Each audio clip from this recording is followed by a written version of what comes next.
He lifted his glass first. The room followed. Silverware paused midair. My sister smiled, tired and glowing. Dad turned to me. He asked when my turn was. His voice carried. Everyone heard it. I felt the chair edge cut my thigh. My hands stayed folded. Someone laughed softly.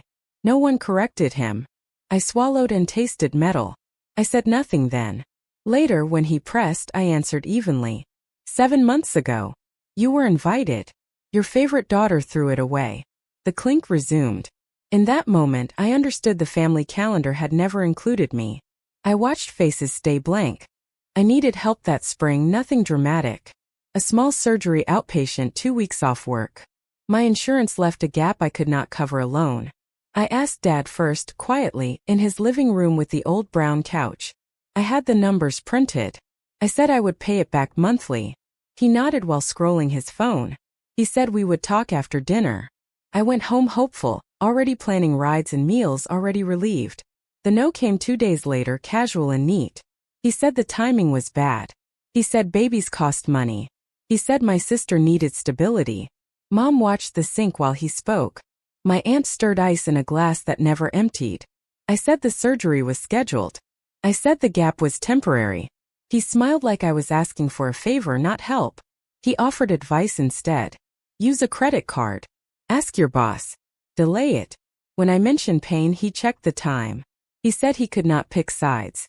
He said families have seasons. Then he told me about the baby shower budget and the photographer deposit and how proud he was. Nobody met my eyes. The room hummed. I folded the paper with the numbers and put it back in my bag. He asked if I understood. I said yes. Felt familiar. At 12, I missed a school trip because my sister had a recital. At 19, my car broke down and Dad sent a tow to her apartment instead. After college, I moved home and slept on a couch while her room stayed untouched.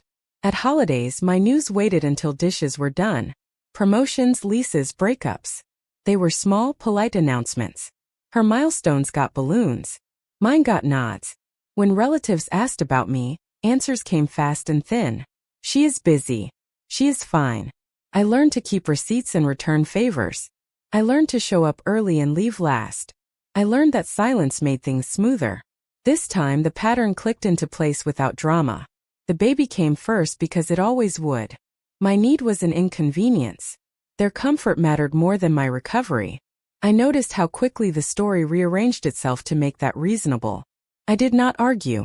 I cataloged details instead. Who spoke first? Who avoided the room? What dates were celebrated? What costs were justified? It was all there, consistent, tidy, repeatable. Seeing it clearly took effort out of me. I stopped hoping they would notice me bleeding quietly. That understanding settled like dust and stayed. It did not sting anymore. Just existed. In plain sight. Without apology. From them. I didn't push back. I didn't explain. I thanked them for their time and left. At home, I placed the papers in a drawer and closed it. I scheduled the surgery anyway and set up a payment plan. I told my manager I would work through recovery when I could. I stopped sharing updates. When they asked later, I kept answers short. I noted how easy that was. Something loosened. I wasn't angry. I was finished asking. The silence felt like a decision and it felt clean. I began watching instead of waiting. Dates passed. Messages slowed. The family machine ran fine without my oil.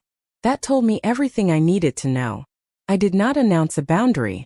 I simply stepped behind it. The choice showed up later, when nothing was asked of me.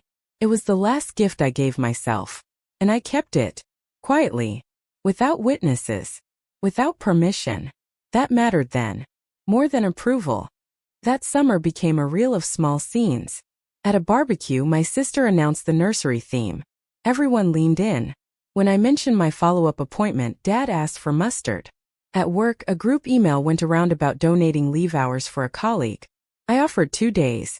No reply. A week later, my sister asked the family to help paint. I showed up with rollers. I left with sore wrists and no thanks. Photos told the rest. There were tag smiles, matching shirts, a stroller parade. I was cropped at the edge or missing entirely. When I asked Mom if she got my message about the surgery date, she said she did not want to worry me.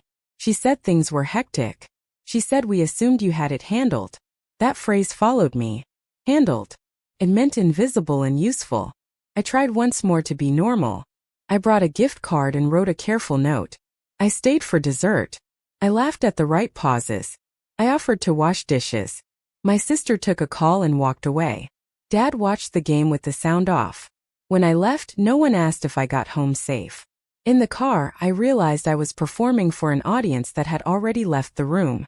I started keeping quiet records. Screenshots of dates. Notes in my phone after visits. Not to build a case. To steady myself.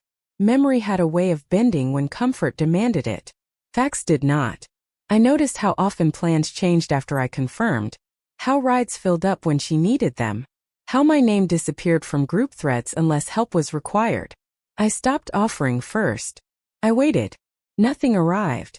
The shift was not dramatic. It was tired. I stopped refreshing.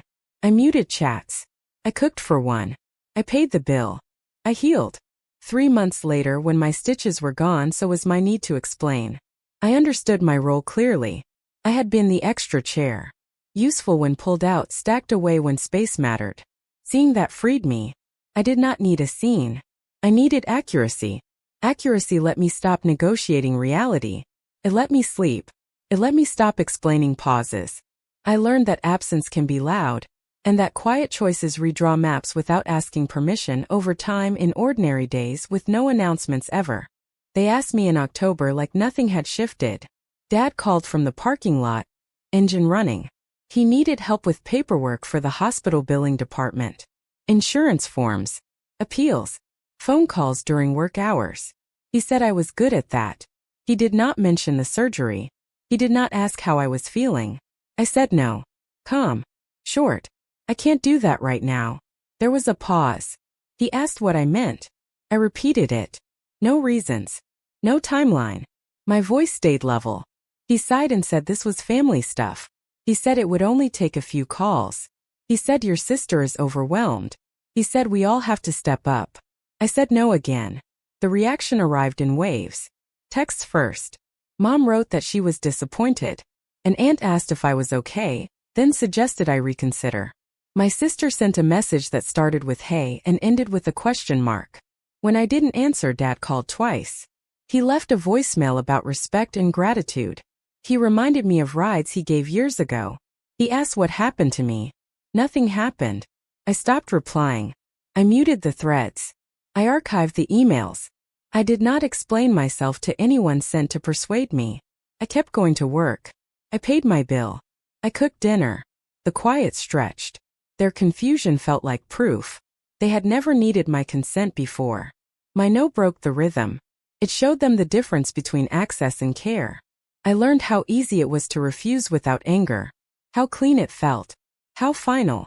I slept better after that, not because things improved, but because I stopped volunteering myself for rooms where I was furniture and learned to leave early without apology.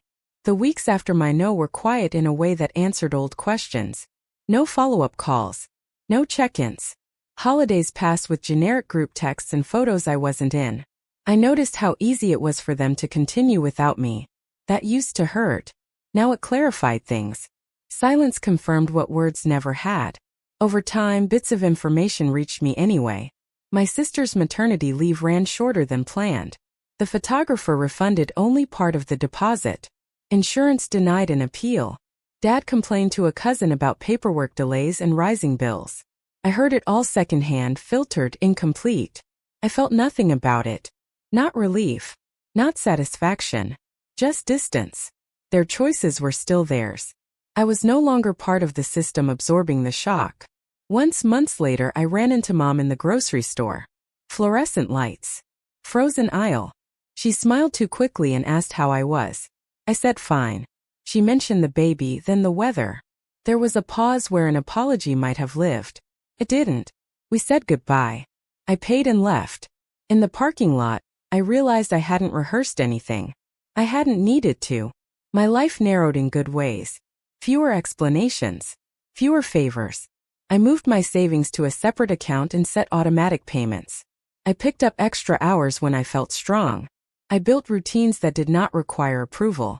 Work stayed work. Home stayed quiet. Friends learned my limits and kept them. Peace arrived as something practical, not poetic.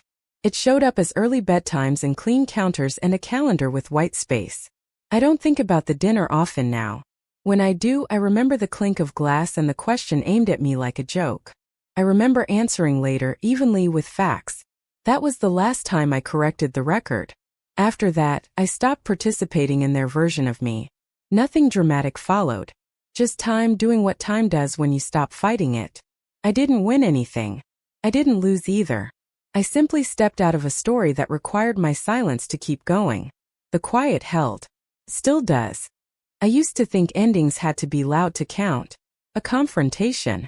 A final speech. Someone admitting they were wrong. I waited for that moment longer than I want to admit. It never came. What came instead was a kind of calm that didn't need witnesses. I stopped checking my phone after family dinners I didn't attend.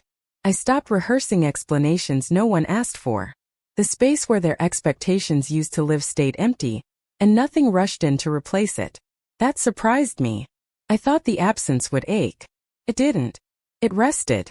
Sometimes people ask why I'm quieter now. I tell them I'm busy. That's true. I'm busy living a life that doesn't require me to prove my worth at a table where my chair was always optional. I'm busy choosing routines that don't depend on someone else remembering me. I learned that being invited isn't the same as being wanted, and being related isn't the same as being considered. I learned that asking less is not weakness. It's accuracy. I learned that peace doesn't announce itself. It arrives like a bill paid on time, like a door locked at night, like a morning without dread. I don't correct the story anymore when it's told wrong. I don't chase acknowledgement. I don't wait for apologies shaped like excuses. I let people keep the version of me they need to justify their choices. I keep the version of me that survives them. If there's a lesson here, it isn't about revenge. It's about refusal. The quiet kind. The kind that doesn't ask permission. The kind that changes everything simply by stepping away. Some families notice when you're gone. Mine noticed when I stopped being useful. That was enough information. I didn't disappear. I just stopped standing where they expected me to bleed.